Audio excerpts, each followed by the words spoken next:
Given the amount of knifings that are currently happening on the streets of Ireland right now, you would be well within your rights to ask the question, well, what's being done about it? Where's Micheál Martin? Where's Simon Harris? What are they doing about it, apart from condemning it on social media or issuing glib statements to say that their thoughts are with those that have been attacked, or it's unacceptable and this type of behaviour has no place in Irish society? Jim O'Callaghan has came out this week, the Minister for Justice, and admitted there are too many people coming into Ireland on the asylum seeking programme, and that some parts of Dublin are unsafe at certain parts of the day. So what's Simon Harris, for example, doing about this? What's he doing to tighten up security? What's he doing to make people feel safer on the streets of Dublin, for example? Well, he's doing the rounds. He's pledging money, pledging a lot of money. But no, not to Irish defence, to Ukraine. So let's see what he's been saying this week. There he is, sitting there at a nice dinner table, surrounded by some rear echelon types in the military. Visited McKee Barracks this afternoon. This was yesterday, to meet the men and women of our dedicated defence forces to discuss key issues around military personnel and infrastructure. Making sure our forces have the support and resources they need is a top priority for me as Taoiseach. Is it really? We've also been reading this week that Ireland's army is woefully understaffed. There's not enough people in it and they're not very well equipped.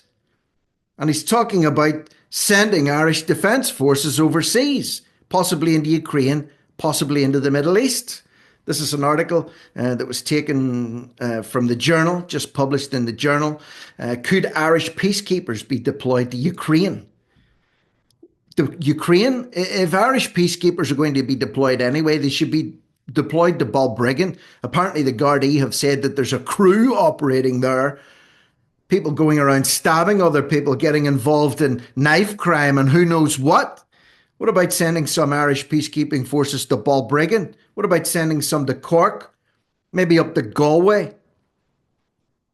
To date, Ireland has paid €130 million in support for Ukraine since the war began. Harris said, though, we're not at the point where we could deploy peacekeepers to Ukraine yet. Notice he uses the word yet.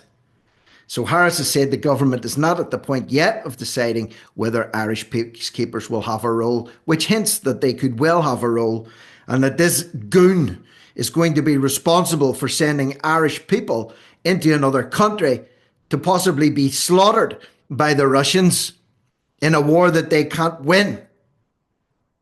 Ukraine, that is, not Russia. Speaking to reporters on the way into a cabinet meeting, Harris said about putting Irish troops potentially as peacekeepers in Ukraine, we're not there. Our defence forces have a very proud tradition of playing a majorly important peacekeeping roles in very troubled and challenging parts of the globe, the Minister for Defence said. This guy's the Minister for Defence, and he can't even keep his own streets safe. He can't even ensure peace on his own streets. And he's talking about sending troops to Ukraine, maybe. What we should be very conscious of is, while lots of people are talking about wanting to bring peace to Ukraine, we're still seeing Putin engage in acts of aggression and acts of sabotage on a daily basis on Ukraine, Ukrainian people and Ukrainian infrastructure. He stressed. So the most important thing right now is to stop the war, but to stop the war in a way that is consistent with the United Nations Charter, with the territorial independence of Ukraine.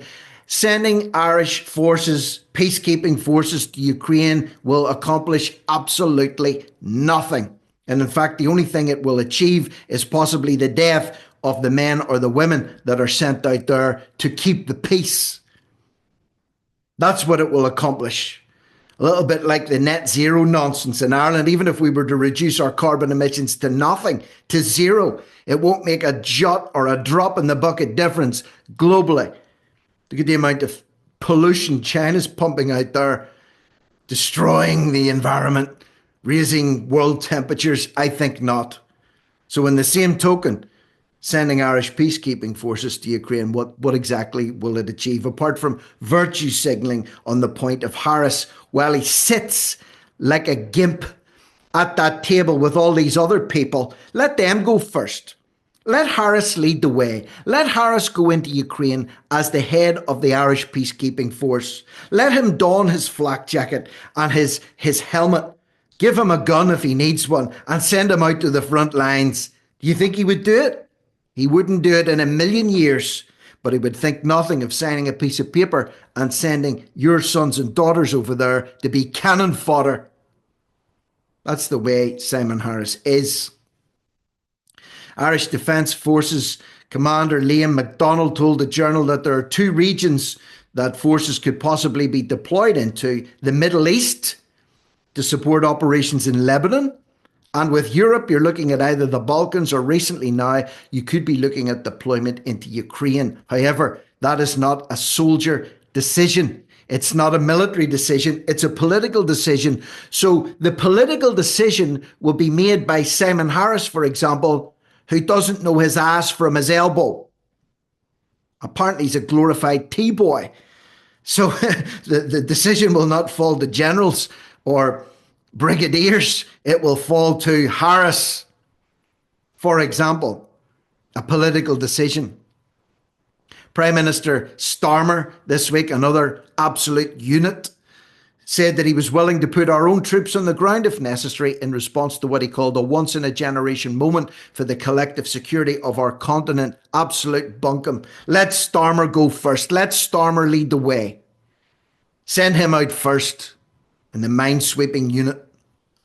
People Before Profits Richard Boyd Barrett said he supports peacekeeping deployments that are genuine peacekeeping missions, but added he has genuine concerns peacekeeping morphing into peace enforcement, saying there's a big difference. Just a bit of waffle there from PBP's Richard Barrett. And here we go. The checkbook's out. €50 million in non-lethal military support. Harris comments on Irish peacekeepers come as the government is to provide Ukraine with another €50 million in non-lethal military support next month. There were men and women running around in the west of Ireland a week or so ago trying to raise a few €1,000, and fair play to them for doing it, to help people that were hungry and had no electricity and had no access to anything in the west of Ireland following the storm and ESB's failure to restore power in a timely order. But yet, nothing was sent down there directly, as far as I know, from Simon Harris. But the Taoiseach and the Taoiseach are happy to send another €50 million in support next month. The state will do this outside the EU's peace facility mechanism, which has been hamstrung due to obstruction by Hungary. Harris briefed the cabinet this morning about Ireland's ongoing support for Ukraine during its full-scale invasion by Russia, the 3-year anniversary of which falls next Monday.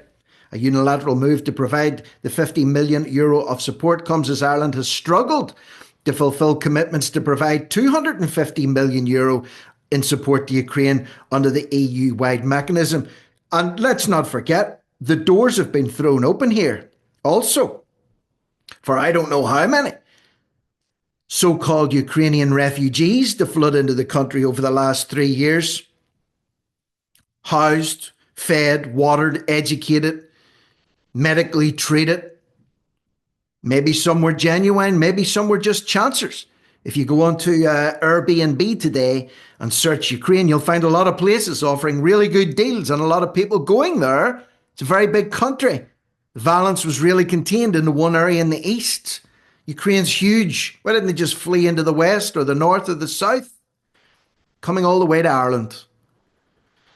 So, €250 million of support to Ukraine under the EU-wide mechanism. To date, Ireland has paid €130 million in support since the war began. Imagine saying that you were struggling to come up with this level of support when you've already coughed up €130 million and there's another €50 million on the way, almost apologetic that they're struggling to fulfil their commitments.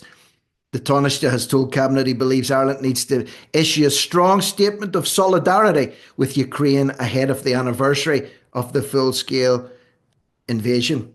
I would say If Harris wants to get any type of credibility at all, which I believe is mission impossible for him, the man is completely feckless, completely limp, completely weak and spineless. But surely it would be a good idea to show solidarity with the people of his own country in providing safety and security for them. For example, if they go out for a night out in Dublin city centre, or if they're turning the key to their own front door in Stoneybatter, and then somebody from Brazil who's out on bail on a drugs charge comes up and slashes them in the neck. How about solidarity with those people instead of virtue signalling in the EU to Ukraine? That's just a suggestion from me, but hey, what do I know? Further updates will be coming on this one and plenty more articles to cover over the next few days. In the meantime, channel membership is open here for No Risk, No Reward Media. So if you feel led to do so, click the button and see what you can do to help independent media. And for now, I'm Rick Munn. No risk, no reward. Over and out.